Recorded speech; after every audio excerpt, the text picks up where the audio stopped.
Well, thank you very much, Gonzalo. It's a pleasure to be here. Thank you all for being here after lunch. Hopefully, you won't get to sleep after lunch. And as Gonzalo was saying, this is a topic that we have been working on more recently. It has to do with noise and its impact in primates.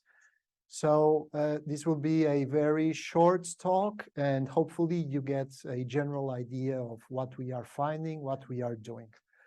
So to begin, imagine something. You are very calmly walking, for instance, here at Vila do Conde, you are relaxing by the river, and then suddenly you turn around and there's a lion behind you, okay? So it's not very likely that it will happen, but if it did, this would represent a very strong stimuli that would result also in the build of a very, very strong response, both in your physiology and in your behavior, okay? So after the perception of the stimuli, the brain will then turn into several things that are highly adaptive, okay? This will result in, for instance, you just running away from the lion, right? And therefore, it is important because it will allow you to survive and eventually to reproduce, okay? So this is an important evolutionary strategy to be able to respond, usually using the fight or flight response to these types of stimuli. Of course, that you can do something different, but well, that's another story, okay? But what if for that same stimuli, you would get a different context? So you are still going through the street, the lion is still running towards you, but there's a fence between you and the lion, okay? So that means basically that you wouldn't be the lunch for the lion, that's the most important thing, but also that then displaying the fight or flight response would probably be unnecessary, right? So context is really important. For the same stimuli, the way that you will perceive it, it's really, really important. And especially because the displaying of coping strategies, such as the fight or flight response, is costly. And you do not want to miss opportunities in terms of devoting those resources, energy, etc., in the wrong context. So this is where the main topic for this talk appears. So habituation is the basic learning process that allows you to match your response to stimuli to your previous experience. So this is a very, let's call it, old concept. It has been around for many decades. This is the definition, a relatively permanent learning of a response as the result of repeated stimulation. So it stayed the same. This still is the main definition of habituation. So habituation has been the focus of many different researchers, people working in neurobiology, ethology, behavioral ecology. They all have worked with habituation. And some years ago, several experts came together and they defined an array of traits that are the most important to understand what habituation is about. And here I highlighted 5, which are the main ones, and we will briefly see what each of them mean. So repeated exposure, this is the basis for habituation. What it means is that through time with exposure to the same stimuli, the likelihood or the amount of response by the individual will decrease until a point in which it will be no longer present. So that's when habituation occurs. So that's the first one. The second one is frequency of exposure. What we see is that the likelihood of habituation increases with frequency of exposure. So the more frequent stimuli, the more likely the individual will habituate. Intensity, mild stimuli promote habituation compared to strong stimuli. Okay. Specificity. So what happens here is that, so we have the same curve described before of decreasing response to stimuli. And after habituation, if the individual is exposed to a different stimuli, but that shares several things with the original one, habituation, it's possible that habituation is still is maintained there. So it's called specificity, but more easy to understand is that there's some kind of generalization in terms of the perception of the stimuli. And then we have duration of habituation. So in here we have two types of responses. We have exposure or habituation that leads to long-term exposure that leads to long-term habituation, but in some occasions, after the individual stops being exposed to the stimuli, then the responses are present. So this is called dishabituation. Okay, so these were the five main traits that I was referring to before. And overall, what this means is that you will more likely see habituation under these circumstances: high exposure, high frequency of stimulation, low intensity of stimulation, low specificity, and long-term exposure. Okay? Yeah, you're following me?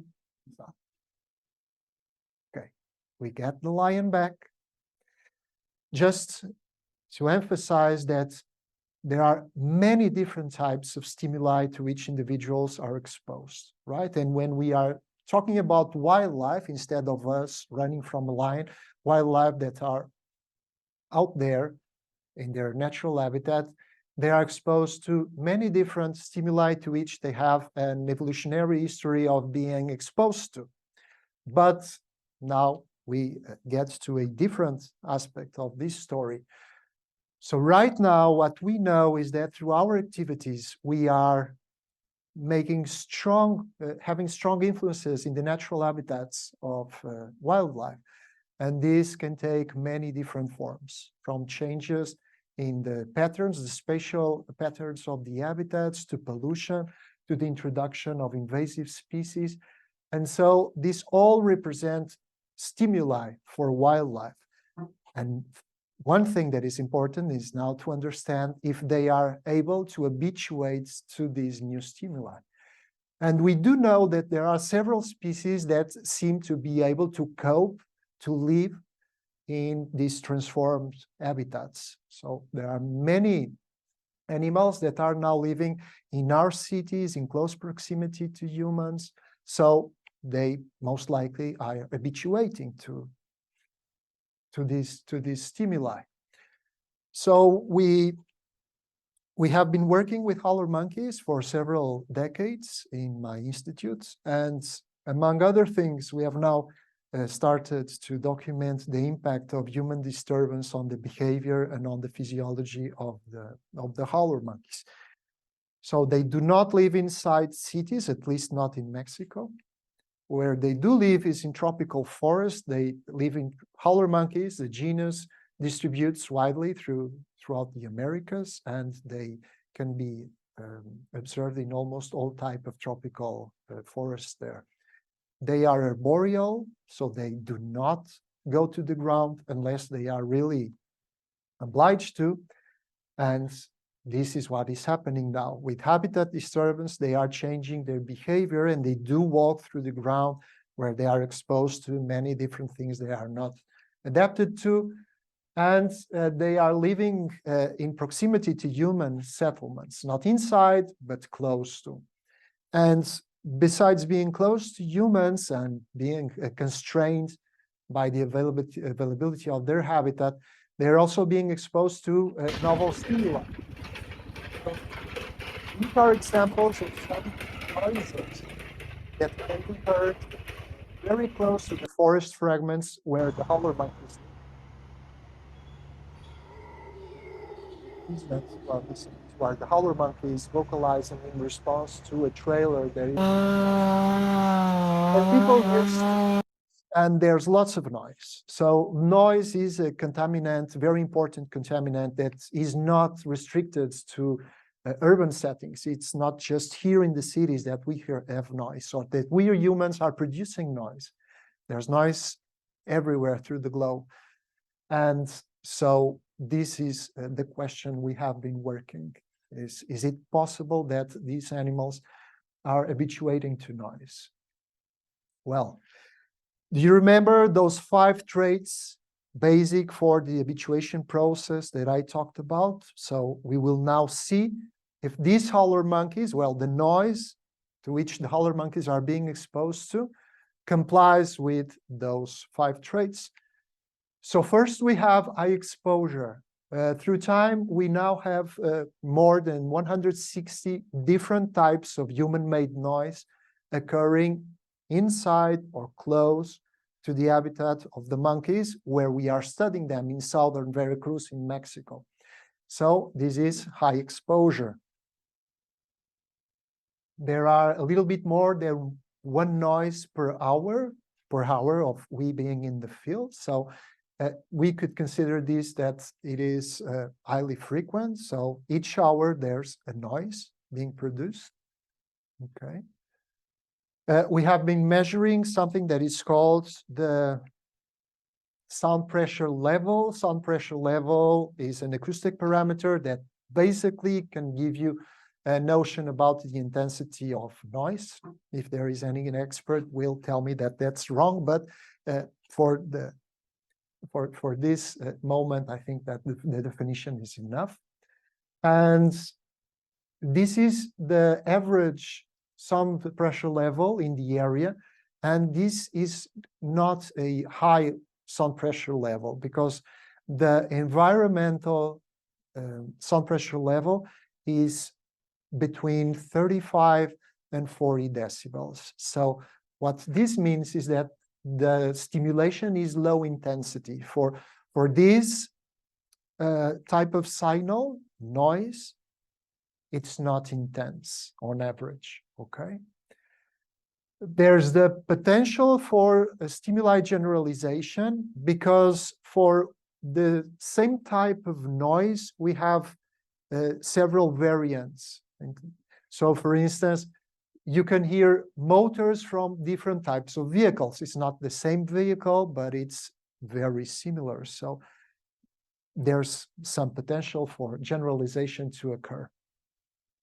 And the 5th trait that has to do with the time span in which the exposure is occurring.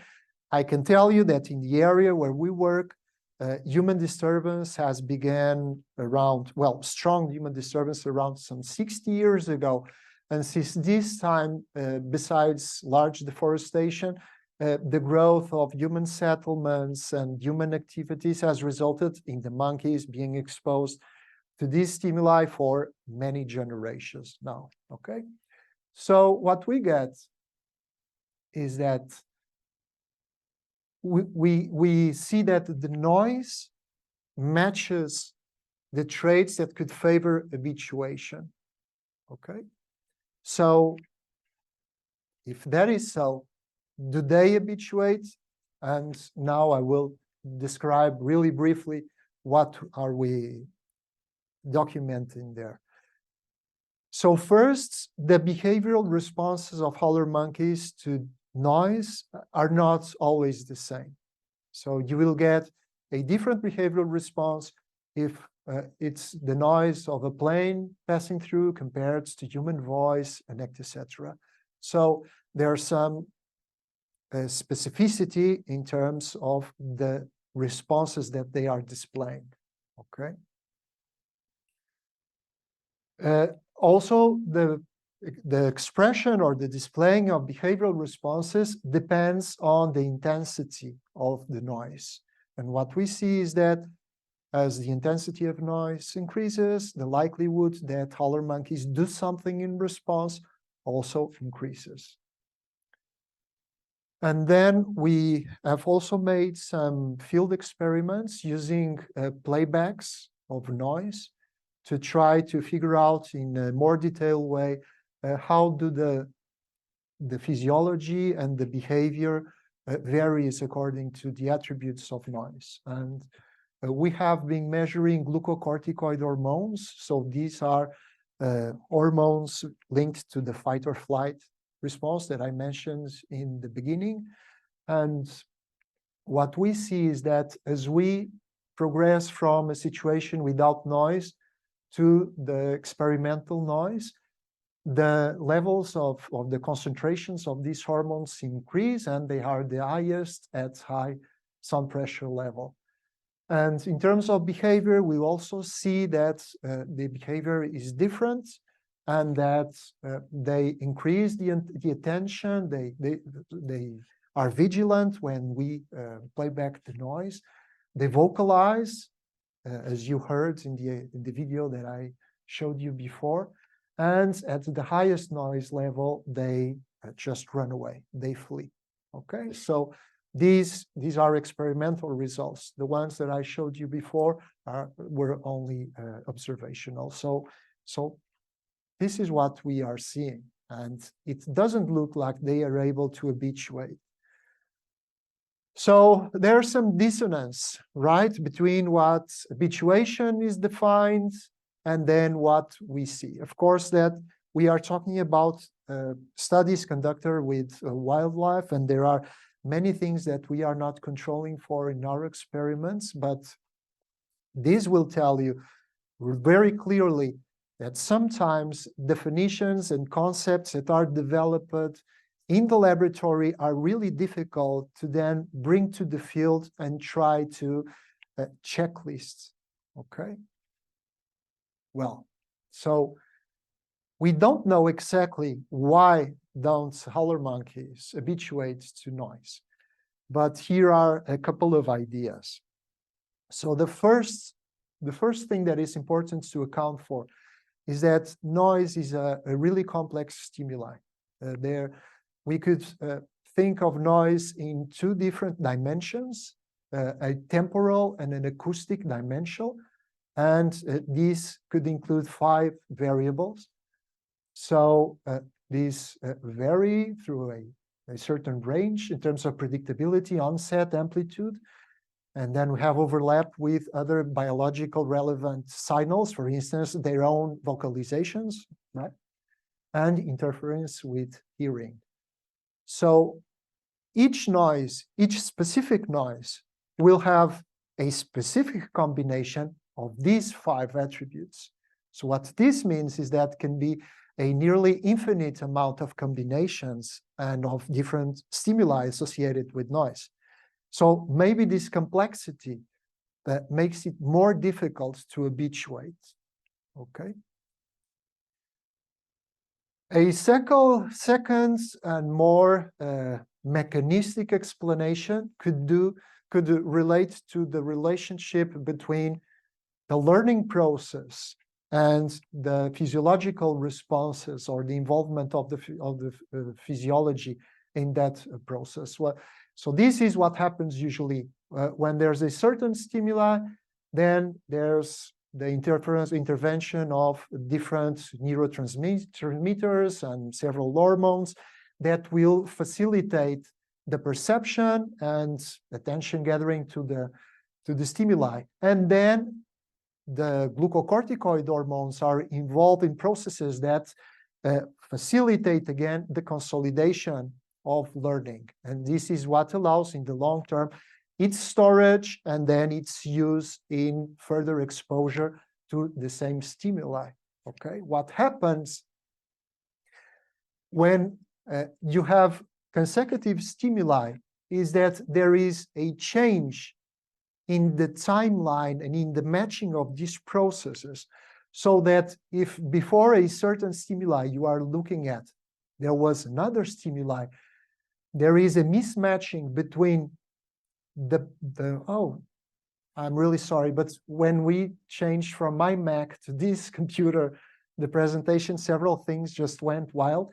So this one shouldn't be here. So the action of the glucocorticoids happens here, okay?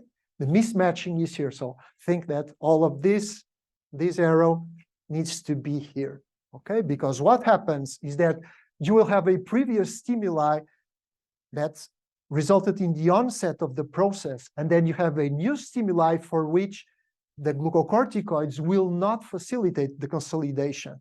They will be in a different phase.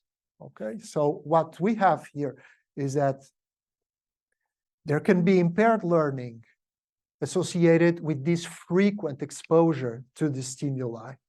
Okay,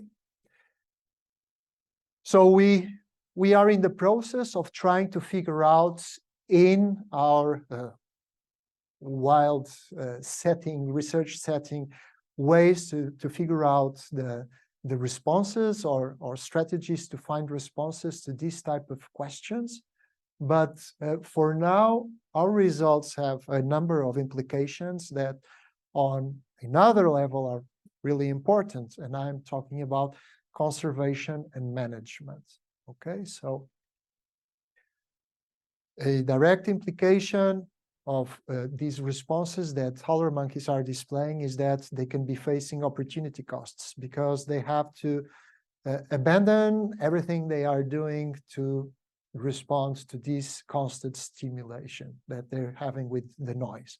And of course, that we are only speaking about this specific channel of noise, but human disturbance comes in all colors and flavors, as you can imagine. So there's an overload of stimulation produced by human disturbance, and this is affecting their behavior.